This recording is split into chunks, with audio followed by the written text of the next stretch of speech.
বাড়ি থেকে বেরিয়েছে স্কুলের নাম করে আমার ছেলে সৌরভ শীল আর আসেনি। খুঁজে খুঁজে পাওয়া যাচ্ছে না কোনো জায়গায়।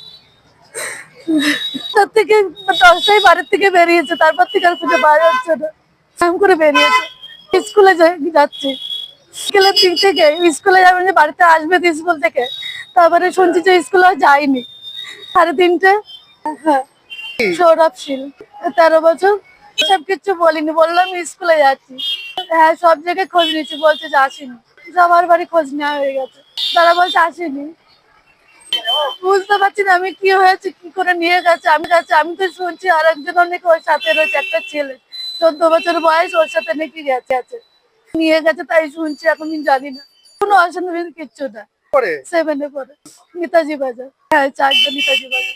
হ্যাঁ হ্যাঁ, আমরা যাইনি, যাবো, এসছি সবাই আর কি। সম্পাশীল ওর মা হয়, সোর মা। ছিলাম না, বাড়ি আসলাম, এসে শুনলাম যে আমার ভাই বউ বাড়ি নেই, পাওয়া যাচ্ছে না। সকাল 10টায় স্কুলে যায়, শোনা গেল যে স্কুলে যায়নি, কোন বন্ধুর সঙ্গে কোথায় চলে গেছে, এটুকুনি আমি জানলাম। তারপরে আত্মীয় স্বজন যা আছে সবারকে খোঁজাখুঁজি করা হলো, কোথাও যায়নি, নিখোঁজ। 10টার দিকে বেরোয়, কিছুই বলেনি, আসছে না। এখন ওর বন্ধু একটা ঘরের সঙ্গে, বন্ধুটা বাড়িতে নেই। আমি যখন আমি তো বাড়ি ছিলাম না, আমি তো শুনলাম এসে যে বাড়িতেও আসেনি, পাওয়া যাচ্ছে না খুঁজে। আমি তো এসেছি তখন, ধরুন 4টে বাজে, তখন থেকে বলছে সৌরভ সিং বাড়ি আসেনি। খুঁজাখুঁজি শুরু করেছি আমি, আমার ভাইপো সৌরভ সিং, 13 বছর, নেতাজি বাজার, চাকদাও।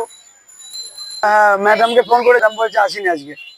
সব জায়গায় ফোন করেছি, খোঁজ নিয়েছি, আসেনি বাড়ি বলছে। ওর মামার বাড়িতে ফোন করেছিলাম, ওই তো মামা আছে, মামা এসে বলছে এখন আসেনি আমার বাড়িতে। রাগারাগি করেনি, হয়তো বন্ধু বান্ধবের সঙ্গে বন্ধুর সঙ্গে চলে গেছে, এখন সে ফোন টোন নেই, খবর পাওয়া যাচ্ছে না। না না না না না, তার বাড়ি তো কাছরা পাড়া, সে তো এখানে থাকে না, পিসির বাড়ি থাকে এখানে। তাই জানিয়েছি, তারা বলছে আমার কিছুই জানি না। আর কোথায় গেছে এখন কি করে বলবো, আমি না জানা পর্যন্ত তো জানি না। জানাবো, কেস কামড় করবো এখন। এখনই যাবো থানায়। তো বন্ধুর সঙ্গে ঘরে কোথায় যায় না, ও তো একা একা থাকে বাড়িতে, ওই রাস্তায় গাড়ি ঘোড়াও চলতে পারে না, সেরকম কোথাও চেনেও না। না না, কোনো সময় বেরোয় না। রঞ্জিত শীল আমার ভাই, বইটা সৌরভ শীল, কালীবাজার, নদিয়া। হ্যাঁ, চাকদা, নদিয়া। আমাকে ফোন করেছিল যে এরকম তোর বাড়ি গেছে কিনা। তারপর আমি তো শুনলাম যে আমরা আসিনি। আমি সেটা ফোন করে জানলাম, তারপরে ও বললো আমরা এরকম থানায় যাচ্ছি, তাহলে যায় থানায়। আমি আবার থানায় আসলাম। না না না, আমাদের যেতে না। ওই মার সাথে একদিন এসেছিল বেড়াতে, আমার ভাগ্নে, এই 13 বছর। আমি মাঝে মাঝে কথাবার্তা বলি, কোথায় যেতে পারে। এখন আমি তো ওদের বাড়ি চালাই অন্য জায়গায়, আমাদের অন্য জায়গায়, আমি এবার কি করে বলবো, এটা তো অশান্তি হয়নি। ওই স্কুলের নাম করে বেরিয়েছে। হ্যাঁ, স্কুলে খোঁজ নিয়েছে। হ্যাঁ, জানিয়েছে, উনি বলেছে নাকি স্কুলে আসেনি। আর খোঁজ নিয়েছে, যে ক্লোজ বন্ধু তার সাথেই বেরিয়েছে, সেও বাড়িতে নেই, ওর সাথেই বেরিয়েছে। আমাদের কলকাতায় এরকম আত্মীয় নেই। হ্যাঁ, খোঁজ নিয়ে আছে, তো আবার খোঁজ নিয়ে আছে, যাই নাই, আসেনি। দুজনের কাছে ফোন নেই, কারোর কাছে ফোন নেই। ওরকমই হবে যত সম্ভব। হ্যাঁ, ওরকম এসছে, ওরকম মানে ওরা জানিয়েছে যে একটা অন্য লোক ফোন করে ওদের কাছে, সে মেয়ে ছেলের ব্যাপার আর কি। আমি তো অতটা বলতে পারবো না এটা, ঘটনাটা এরা বলতে হবে, এটা আমি বলতে পারবো না ঠিক।